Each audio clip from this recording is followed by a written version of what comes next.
the first event of the 2015 Media Week, the first panel.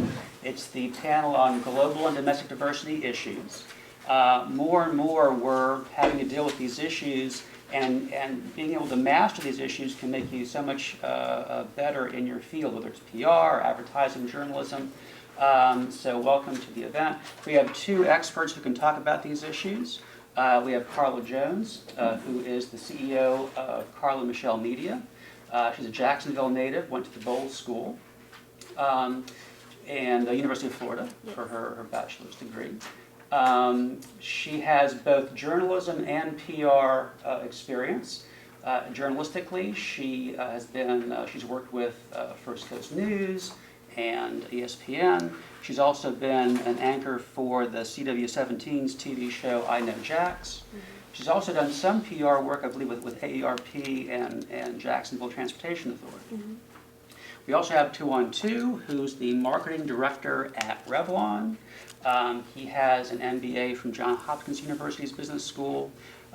His previous experience is with Procter & Gamble and also with Louis Vuitton. So we have a rich source of material here to really give you a good sense of tips in terms of global and domestic diversity. So the way it'll work is each guest will kind of give a brief presentation, and then we'll go into Q&A. Okay. Carla. Oh, I'll start. Good morning, everybody. Good morning. So I guess I can start by just telling you a little bit about myself. That works. And as he said, I am a Jacksonville native. I've always just loved journalism. As a little girl, I would take the microphone off of my baby dolls and pretend like I was interviewing people. Also, me and my brother would create talk shows. We would set up a camera like this, and he would be someone who came on the show who was like a geek or something, and we would do a makeover, and then I would talk to him about that transformation. So it was something that was always in me, and when I was in high school, I reached out to Channel 4 and decided to shadow and anchor for a day. And once I went to the University of Florida, I was grateful that they had a great journalism school, so I started there. And I worked at the NPR affiliate, Mid-Florida Public Radio, as a reporter and producer for Radio First, and then for their television station. After that, I did some work for ESPN as a grip on the fields. And then I moved back here.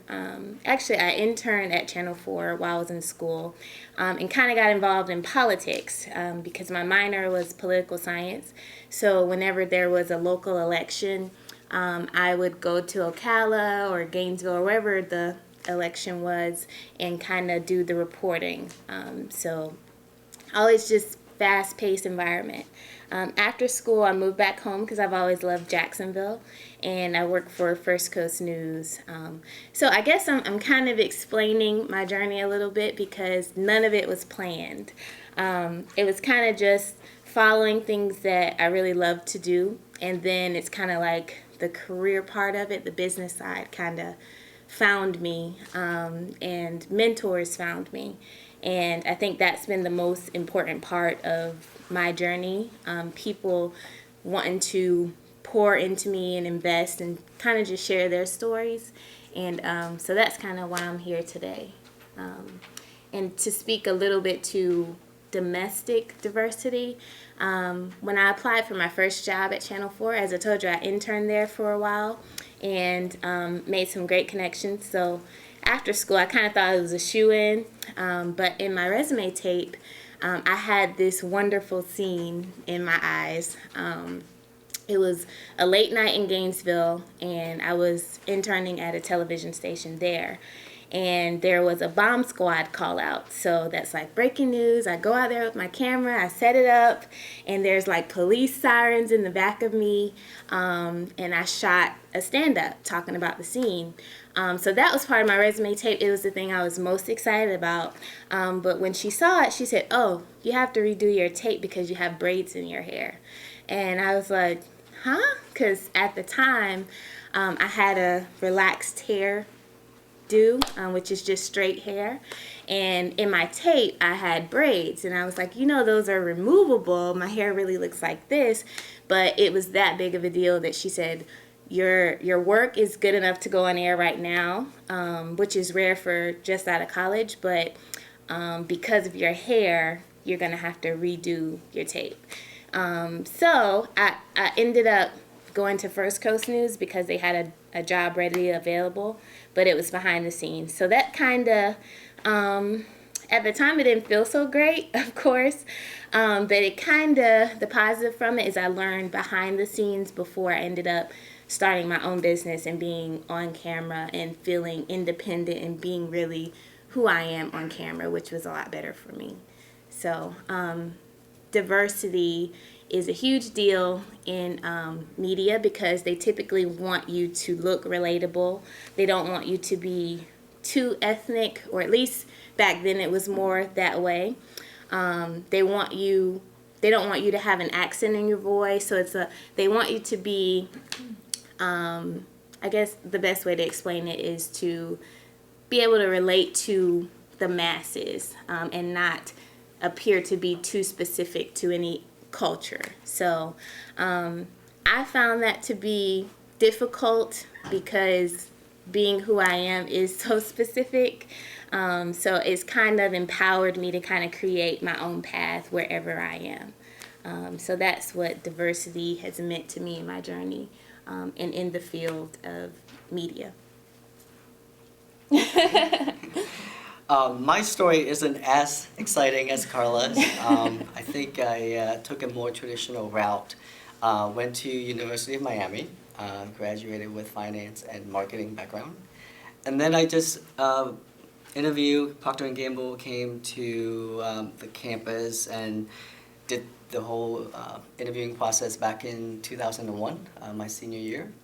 And I guess I impressed them and I got the job, and before you know it, I spent 10 years at Procter & Gamble doing various different things. So I first started out as a finance manager doing pet care. So Iams and Yukonuba, those are no longer the brands at P&G. They have divested it since.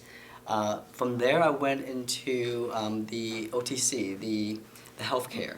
So think Vicks, think Prilosec, Pepto. So these were some of my brands at the time. And then I realized that, you know what, I'm not really loving, I was doing great, I got promoted. On the surface level, it seems really, things were going great. But underneath it, there was something that was missing. For me, it was the passion. I didn't care as much, while I was good with numbers, I didn't love it. There was no passion there. And I realized that what I was really interested in was more of like being closer to the consumers, knowing exactly what she wants, what he wants, to how can we enhance and improve their lives better. And so from there, I made a transition into marketing. And with that transition, I went to CoverGirl. So I was the brand manager on CoverGirl and Max Factor, and I just love it. That really was the passion, the calling that I needed to continue to embrace what I'm doing, to really love what I do, because I really do feel like that you have to follow your passions. Otherwise, it's not worth it. Life is too short as you think about it. Not yet, but you will be. We spend, the majority of our waking hours at work, and it's going to be a really long day, a week, month, and years if you don't enjoy it. So with that, I moved over to CoverGirl, loved the marketing aspect of it, creating TV advertising, print advertising, launching new product. So Lash Blast was one of the launches that I did, creating digital media, digital advertising, print advertising, as well as Simply Ageless. So are you guys familiar with Ellen DeGeneres, that she's a CoverGirl? So that was my line, so that was my launch. It became a huge blockbuster.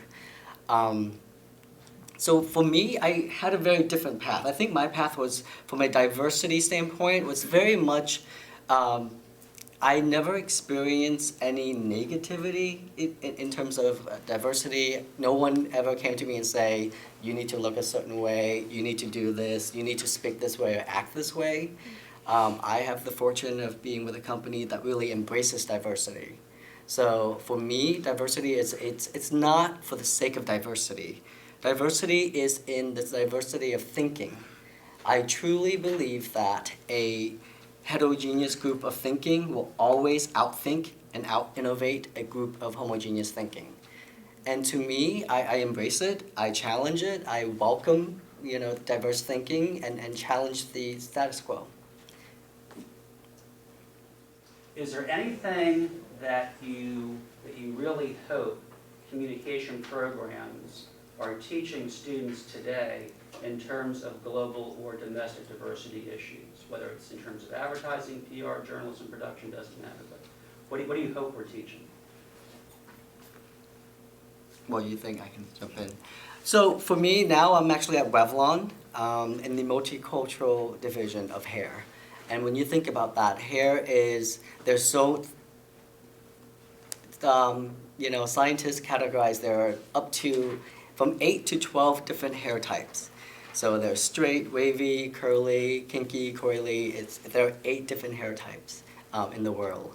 And putting perspective into the U.S., as you think about it, the U.S. Census shows that 39% of the population are made up of multicultural people.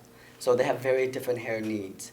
And for us, it's really important and be cognizant that it's not just, it's a total market. It's not general market. So in advertising world, general market is Caucasian consumers. That's considered general market.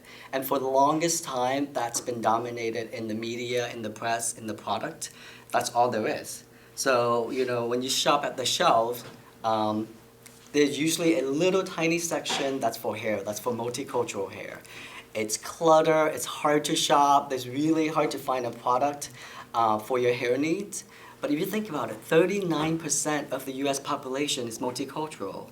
And I think we need to be more cognizant as future marketers and communicators to think, what is it like to live in their shoes? What are the pains and the struggles that they go through to fix their hair? To me, hair is hair. I mean, I think everyone has hair issues.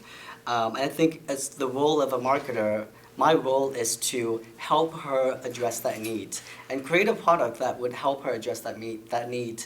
It's not about the skin tone, but it's about the hair issues, and that we provide the solutions to fix their issues. I would say that in my business, I combine journalism and marketing to tell the stories of my clients, because I believe in our society, people's stories are important, and that's what sells your product, not just, because there's always competition out there. So what makes you unique? And typically, I find that people try to create an image of themselves, especially because of social media. This is just kind of our culture, but being authentic is just the strongest way to go. And it's kind of an intangible thing that you'll learn along your unique journey, but I hope that schools are kind of teaching students to find that within themselves and bring it to their craft. It's something that I wasn't necessarily taught, but I just turned 30, so I tried to teach people things that I wish I had learned sooner, and that's one of the things. Just being authentic and bringing that to whatever you do. No, that's a great point. Just a little bit more. So what I mentioned, that's more domestic, but some key facts to know about is the purchasing power. So of that 39%, they have a purchasing power of $4.1 billion of annual spending. So as a marketer, as a future communicators, there's a big, that's a big segment that is underserved today, so that you could do something to really, address that. And they spend ethnic consumers spend a lot of money. Mm-hmm. So $4.1 trillion is a lot of money on an annual spending. So that's domestically. As you think about globally, there are about 7.5, rounding, billion people on this planet. And guess what? Asia alone, it's over 4 billion.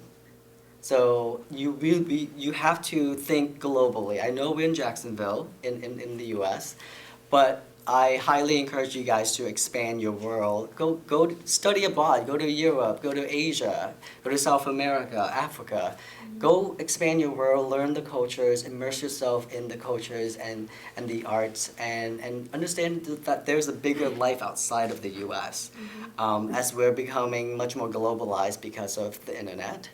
I have cousins and families from Vietnam and China and Taiwan and Thailand. They're all, we're all friends on Facebook, because Facebook alone has reached 1.5 billion people globally, and they continue to grow. So the world's getting a lot smaller. My cousins, relatives in Asia, I used to see them maybe once every 7-8 years, because I have to make the long trip back there. And now I understand and I see the everyday life via Facebook. So the world's getting much smaller, and we need to think outside of Florida, think outside of the US. We need to think more global, and understand the different perspective of the consumers, their needs, and their income level. They are not wealthy. So how can we design something that meets their needs at the price point that meets their needs? I have a question for, is it Carla, right? Yes. I was just wondering about your business and like how you started it and what exactly you do and how you get clients and stuff like that. I don't think this is Okay. Kind of like he said, I felt like I was missing passion. I worked for a company called Hester Group, which is a woman-owned firm. It's a marketing agency. And when I started there, I was doing communications for her, just like her internal communications. And then within 3 months, I was doing communications for her clients. JEA was my first client. So they had an energy efficiency program. And so I would, again, still try to bring journalism to everything. So I would go out to the businesses and write about how the energy efficiency bulbs and installations were affecting their business and their return on investment. So then she started bidding on government contracts, and her business just took off. She went from making like maybe a few $100,000 a year to $4 million a year. So I was kind of just on the ride with that. That's when I started getting experience with account service, so servicing clients. And the whole time I was there, I felt like I was learning a lot. Then I began to start learning how to negotiate contracts, how to bring in new business, and I felt like I was skilled at those things, but I didn't love them because, like I said, my passion has always been journalism. So after work, I ran into this guy who does production for CW, and we talked about me doing reporting for his show. So during, like he said, the 8-hour days, I'm spending all of my brain power and my energy doing the marketing side. After work, I'm going around reporting and shooting to anchor for the show, and it just got exhausting. And I was like, I don't know what I need to do or how I need to do it, but I can't. My brain won't take all of this information anymore. So I guess as the journalism started building, people were asking me to host events and things like that. I was modeling for different things, and I felt like I didn't have control over my intellectual property. So my image was kind of getting out there, my face, and since I am a personality, I had to be conscious of that. Because you don't want something to be used in the ad that you don't necessarily agree with. So in April, actually, of this year, I met with a mentor and asked them, how do I start my business? And she gave me the advice for registering an LLC with the state of Florida. So I did that in February, and actually it was my chiropractor, because I got in a car accident, and he was saying, I told him, I was like, I'm kind of stressed at my job. And he was like, well, you just have to take a leap. And he gave me this quote, and it said, I'm sorry if I messed it up, but it was like, it's so far between where I am and where I want to be, but for all that I may become, I will close my eyes and leap. So I did, and I told my boss that I felt like I wasn't happy anymore because I didn't feel like an employee. I felt like a business owner, weirdly enough. And she was supportive, and so she was like, "Yeah, you know, when it's time to make a move, sometimes it's like you're a bird in the nest, and the mom makes it uncomfortable, and you have to fly." So, we decided an exit strategy, and honestly, people just started to refer clients to me. That's why your network is very important, because people in this room you will probably end up working in the same industry with. Anybody that you meet, especially if you have similar interests or passions, like talk to him. He obviously has a lot of experience in his industry too, and you never know how you will connect. So some of the advice I've gotten is always be persistent and always be kind. Because again, you might meet somebody 20 years down the line who could really help you with a big contract. But that's what I started. That's how I started my business. And so what I do for my clients, I have 6 main services. Reporting. So people come to me about wanting to shoot documentaries about maybe a festival they're about to throw, if they have history behind something. A lot of people don't know how to tell that story, so I use journalism to do that. Hosting, I host different events. Acting, I act as a spokesperson in different videos. I did one for Links Educational. They do like social media etiquette, or when you come onto a job, you know, those kind of corny videos that you have to watch about how to dress and things like that. I act in things like that. And for my clients, I do media campaign strategy, interview coaching, and social media.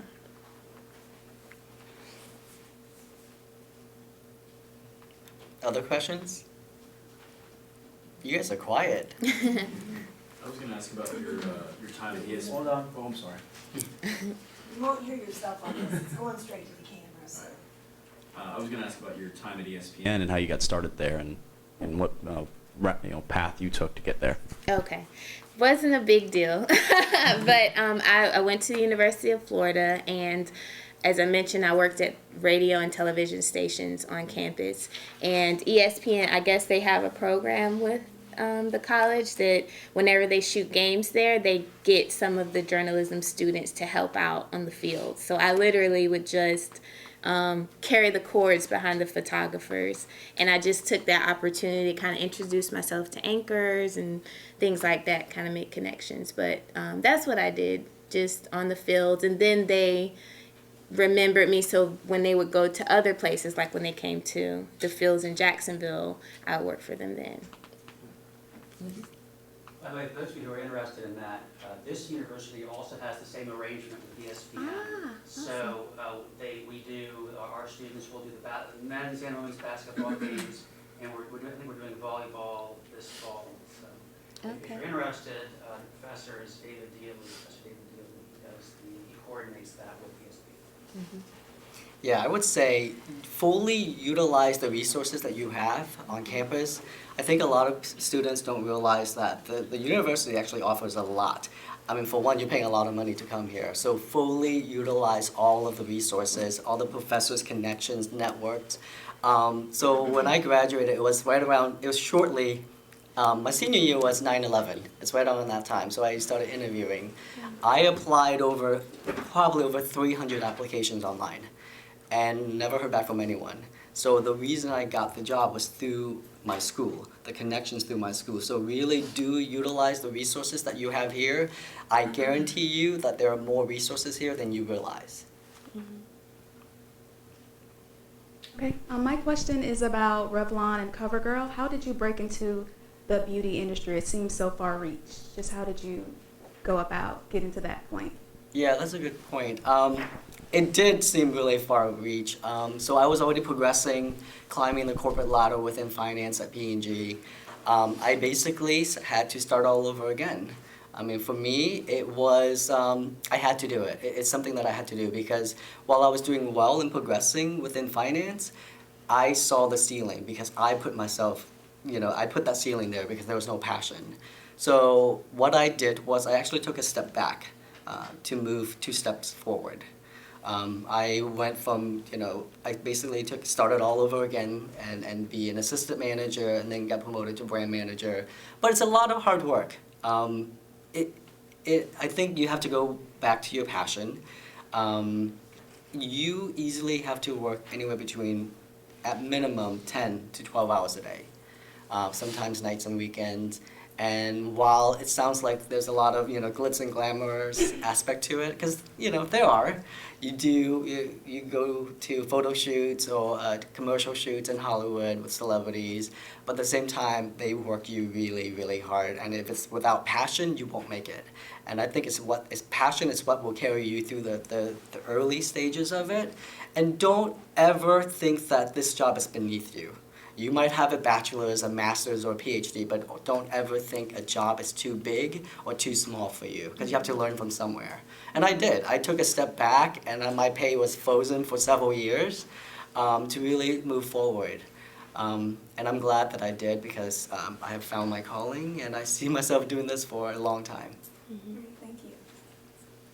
So my question is about networking. Are there any particular organizations that the two of you, either of you, joined that you found particularly helpful throughout your career?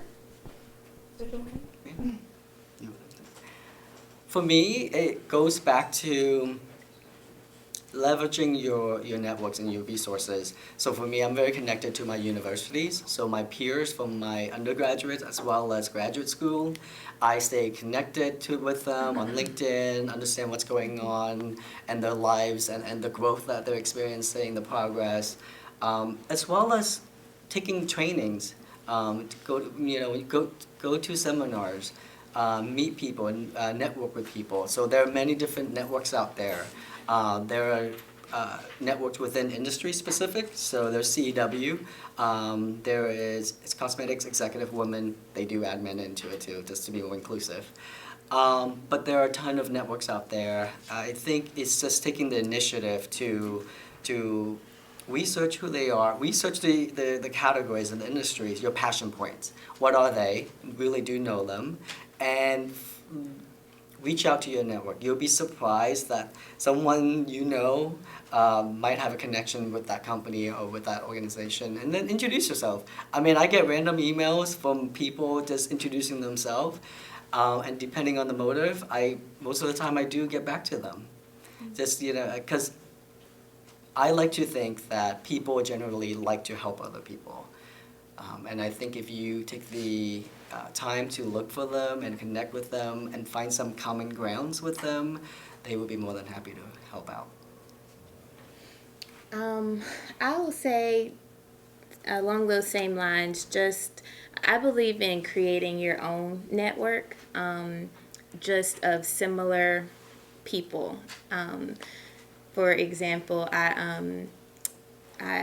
about a month ago, I was in a coffee shop, and my long-term goal is to have a talk show. So at first I was like kind of hiding that idea, but recently I've just had the audacity, I guess, to speak it. And so I was in a coffee shop, and I overheard a guy talking about shooting a TV pilot. And it was a moment where I was like, am I going to say something? Or should I just, not embarrass myself and maybe I'll run to him later or something like that. But I made the decision to just say, hey, sorry I'm eavesdropping, but I overheard you talking about a TV pilot.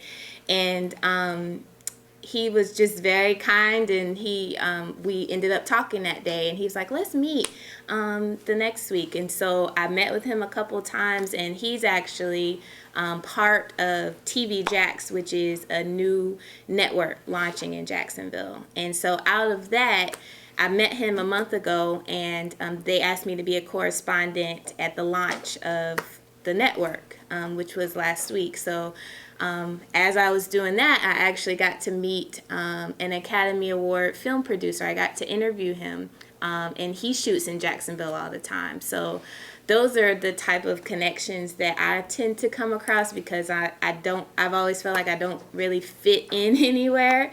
So it's kind of like I just, if something strikes my interest, I'll go to an event. I might not necessarily become a member, but I would go to a PRSA event, that's Public Relations Society of America.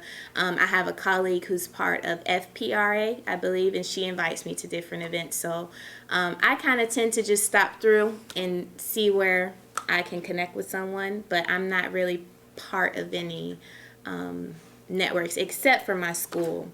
I do attend a lot of Gator events and things like that. And so. Yes. This one's more directed towards you, but can you explain a little bit more in detail about your product launch with the age-defying cream and why you chose Ellen DeGeneres to be the cover girl for it? Yeah, absolutely. That was one of the big bets that we we lean forward towards. As you think about it, CoverGirl is about embracing inner beauty and outer beauty.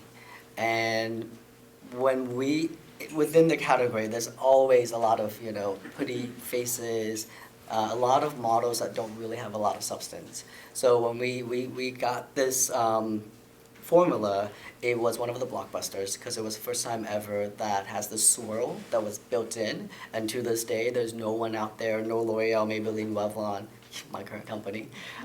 We can't replicate that. So it's a proprietary technology. So with that breakthrough product innovation, we need to have a talent that that speaks volume, that is more than just outer beauty. It's not your typical beauty cover girl.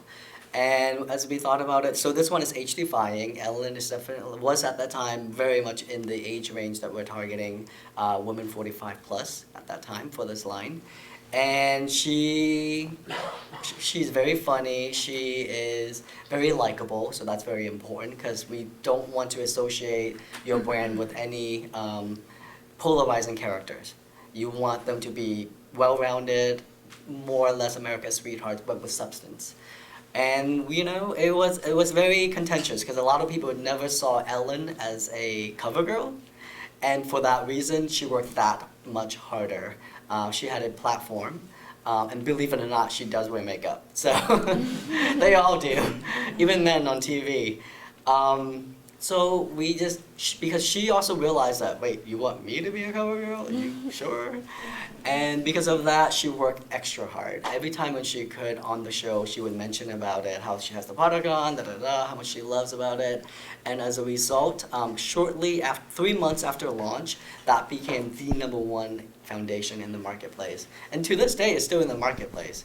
And within the cosmetics category, it's very cyclical. So one day you're in, next day you're out. Really, it really is that case. And this product was launched in 2008, the fall of 2008, and it's still around. It's still one of the #1 foundation. So I think for me, it's about having that trifecta.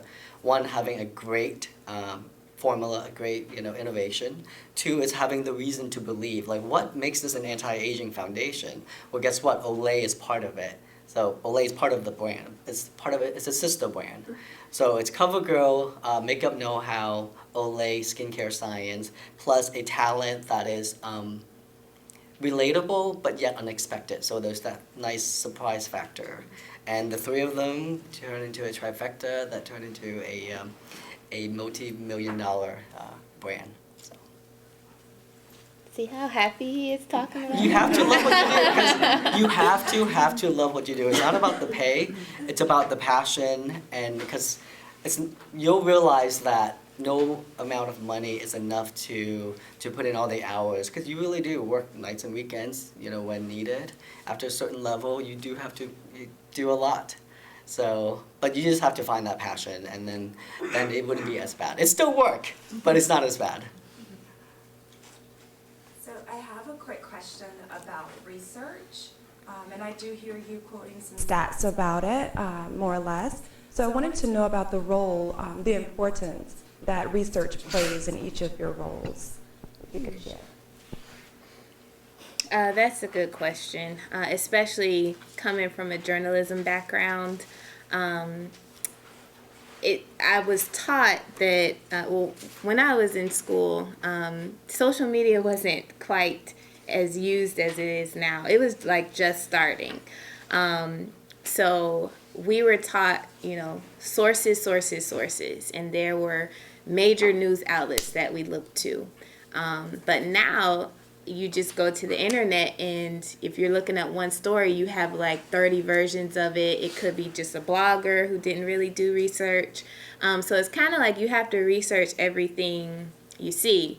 I still tend to look at those major news outlets like ABC, NBC, CNN, MSNBC, and even those can sometimes have a lean, especially if it's political. So for me, I still use that training. Also, you always have to attribute the source. And so I guess in my work, I still tend to do that. I'm still a stickler for, also Associated Press. That's probably the best one. A stickler for whatever I put out, I need to research it first. And even with my clients, sometimes that's touchy. With interview coaching, I tend to learn more of people's stories before I pitch them to news stations for coverage. And if they tell me something, like, for instance, one of my clients actually endured a sexual assault. And this is something she wants to speak about, and she feels comfortable doing that because she wants to have a voice through it. But I had to ask her, okay, when we put this out there, you're going to have to produce evidence somewhat. That's a touchy thing. Do you have a police report? Those type of things. So it's sometimes like hard questions, especially one-on-one with a person. But I do use the internet as well for as much research as I can do. Yeah, in my world, research is everything. That's the first step that we do, whether it's secondary research from like Mintel, Euromonitor, different very credible sources, to primary research, focus groups. We do a lot of that. That's how we kind of find out what women want within the beauty category. We spend a lot of money and a lot of time doing research. And that's the key. It is really finding that golden nugget, that insight. Like, what is it that is missing within her beauty regimen that we can come and make it new, different, and better versus all of our competitors? So within the beauty space, competition really is fierce because they're launching anywhere between 15 to 25 products a year, and that's only one competitor. So how can you keep up with the pace and launch products that are relevant and unique? And that's all through research. And also really fact check your research because your credibility is on the line. So when you're presenting something and you didn't check the facts on those research, then you haven't really fully done your job. So check it again, cross-check it to make sure that it is legitimate, it's correct, and use credible sources. I mean, I think that's very key. I would not rely on bloggers, no offense, but when it comes to new product innovation, new product development, we need credible resources. And when it comes to dollar amounts and size of the prize and the size of the population, I would go with like the census. That's public information. I would go with your university library has a wealth of researchers that are very credible sources. I would use that.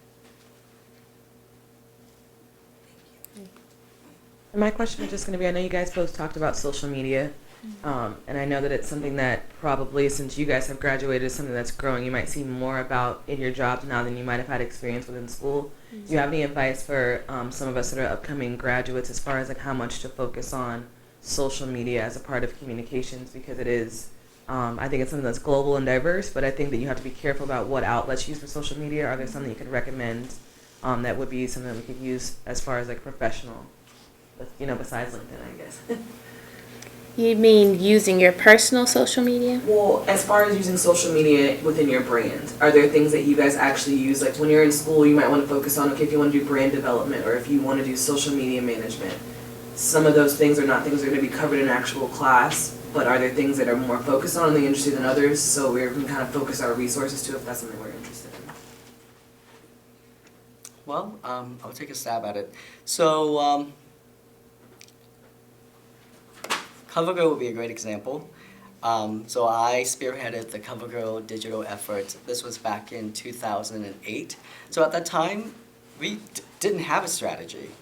I was asked to figure it out, come up with a vision, a strategy, and figure out what we can do with this, test and learn our way through. We had a website and that was it. You know, there was we had no measures. There wasn't a whole lot of enticing content or rich content, but we learned our way through. And I would say that digital is a huge factor when it comes to the beauty category. Think about all the tips and tricks, the how-to videos and the tutorials, the advice that you can give to women on how to use the product correctly. So I think that was key. And I think it is such a fluid medium that is constantly evolving.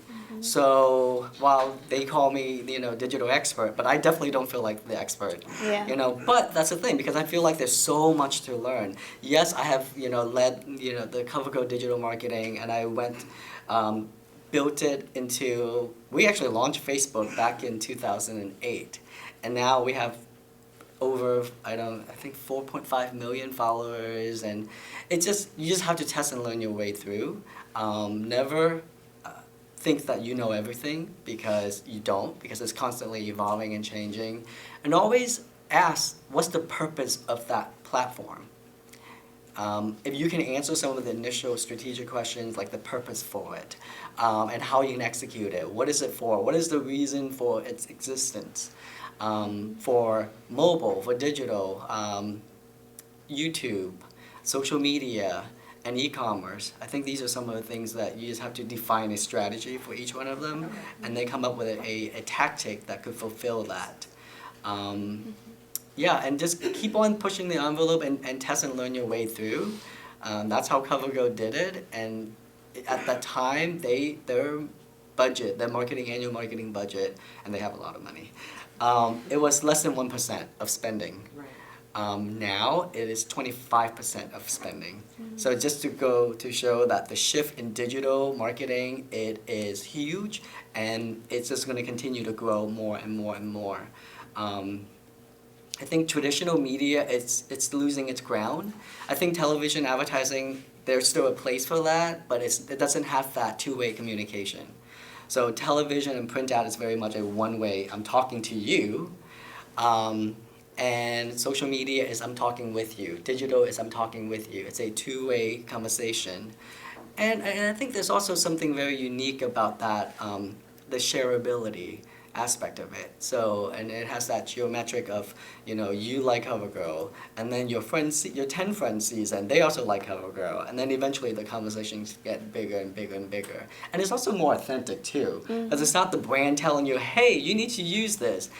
But instead, it's your girlfriend telling you, hey, I had this great experience with this product, and the result that I got was amazing. And so it's more authentic. It's not, and consumers want authenticity, to what Kara was talking earlier. They more and more, they don't like to hear from you guys or us. They like to hear it from other people who are like them, people that are more trustworthy. There has been studies that show that consumers trust their girlfriends and family members way more than brands, and that makes sense. I mean, it's logical. Yes, there are plenty of statistics on that. It's the same as word of mouth marketing, but it's just transferred to digital and online. But people still crave innately that feeling of connecting with someone. Even though it's now across a social platform, they still want to have that feeling. So I tend to blend a traditional approach and a digital approach.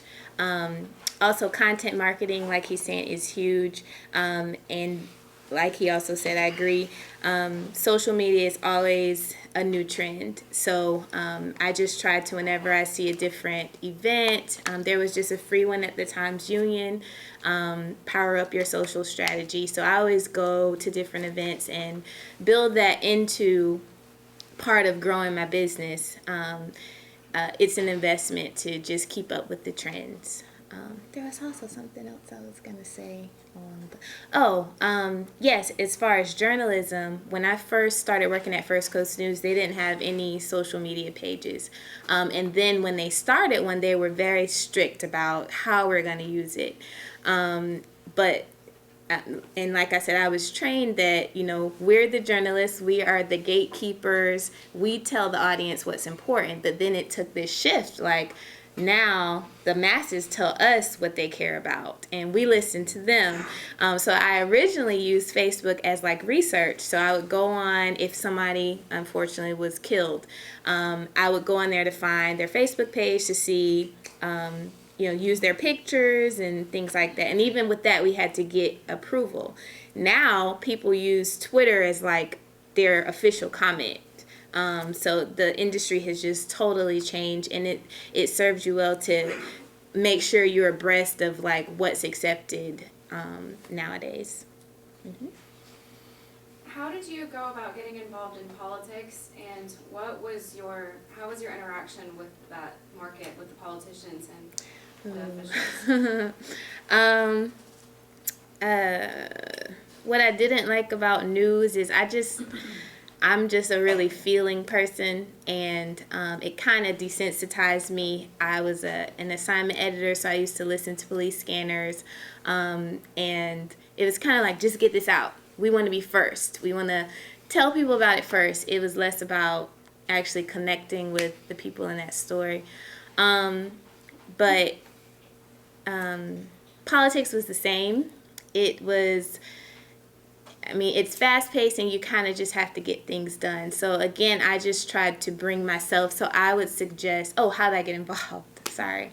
I had a friend who was a field director for Alvin Brown's first campaign, and she asked me if I wanted to work like part-time. I was like, okay. So we actually went around door to door, and we had this strategy of the story of self. Actually, we would tell people about the candidate and then talk about why we were supporting him. So that same thing of people, that word of mouth.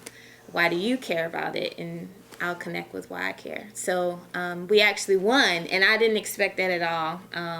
He didn't have a lot of money, so he was the underdog. And typically in campaigning, the one who has the most money and can afford commercials is who wins. We didn't have enough money for commercials, so we had to literally go door to door.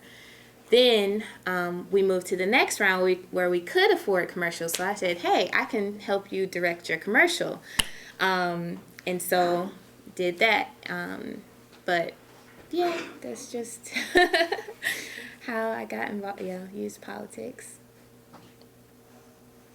Mine has to do with your cover girl line, and had Ellen, declined or just not thought that she was the right person for it, what other options did you have in mind?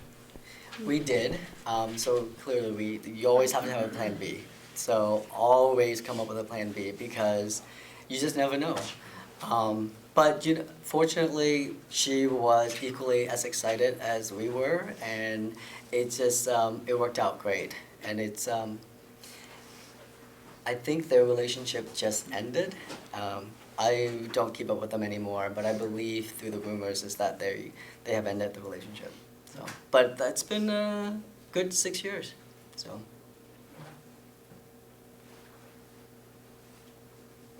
Any other questions? Anything? So, just wanted to get a sense of, are there any things that you're seeing recent college graduates doing wrong with regard to mistakes with understanding global or domestic diversity issues on the job?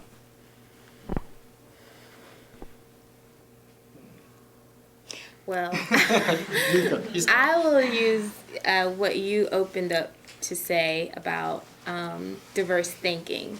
I tend to hear a lot of recent grads saying, I can't find a job. And I so want to break people out of thinking they have to fit into something to find a job and work for 20 years, because that's not the industry anymore.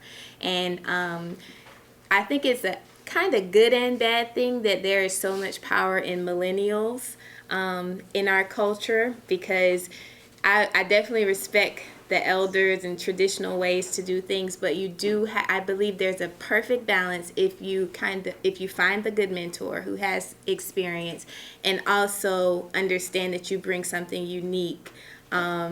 as who you are and unique in your age, and especially being in the digital age, because this is something that's second nature to you.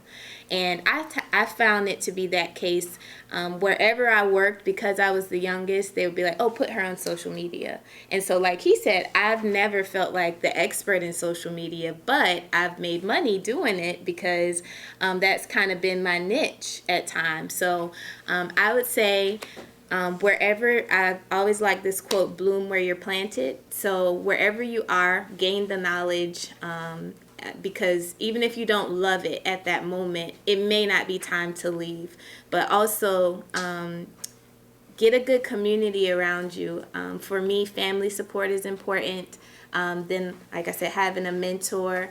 And then once you get of age, also having somebody that you pour into. I work with big brothers, big sisters, so I have a little that I kind of get to just share different, because kids have a different perspective too. So I think just building that support around you, and then just being confident in what you bring is very important. And just getting out of the mindset that you have to fit something specific and find a job, because we're in the perfect time to create your own path. So for me, since I'm in the Revlon multicultural division, I would not hire them if they're not culturally sensitive. So and so I think, word of advice is be sensitive to the nuances of the different cultures and backgrounds and the organizations that you're interviewing. But at the same time, be yourself. Ultimately you have to be yourself, but just don't generalize and don't assume that we're all the same, because we're not. We might have the same issues and the same product needs in my category, but we have very different needs from a standpoint of what product would work for me, would not work for you, or for you. So I would say just be sensitive to their cultural nuances wherever you're interviewing, because that could be the difference between you getting a job and not getting a job.